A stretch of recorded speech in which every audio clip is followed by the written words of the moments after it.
YouTube, what is good? Welcome back to a brand new tutorial. It's your boy Jacob from tinytapes here, and today I'm going to be showing you guys how I turn this into this.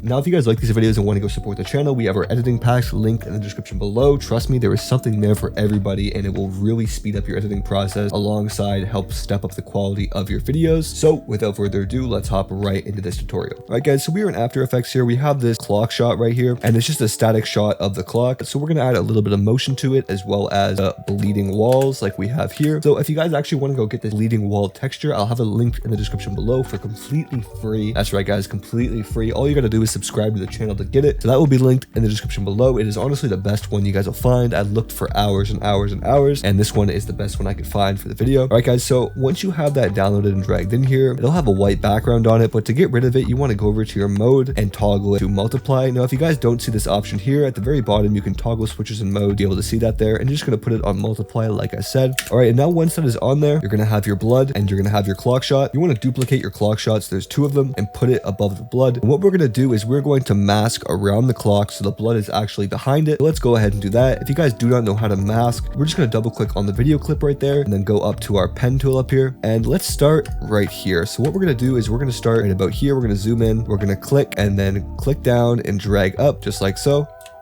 And then holding Alt, you can drag that point back into the area. Now, I'm not going to do the greatest mask ever on this since this is a tutorial and I don't want to take forever, but I really recommend you guys take your time on this and you make it as perfect as possible. So I'm just going to speed through this part for the sake of this tutorial, guys.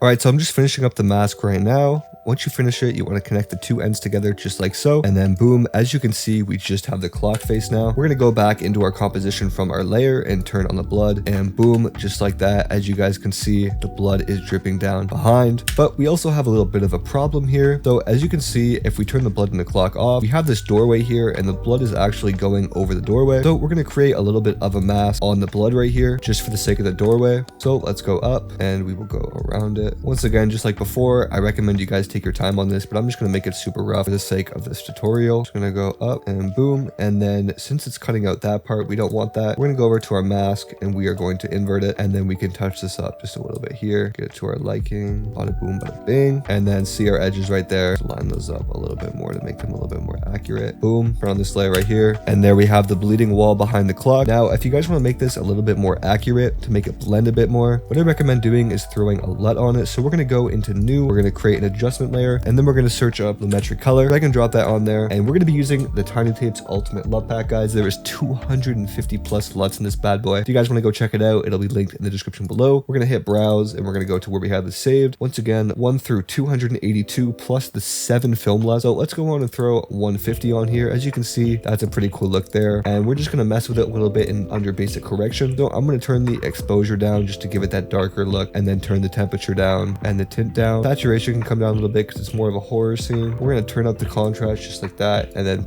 bump the highlight, bump the whites a little bit, turn up the black, and boom, that's a pretty cool scene there. I like it. Gives it more of like a horror gothic style. So that's with it, that's without it, and that's with it. And as you guys can see, boom, a massive difference. My light actually just died for my side light for this video. But yeah, guys, that is pretty much it. If you guys want to go download the blood, it will be linked in the description below for completely free, like I said.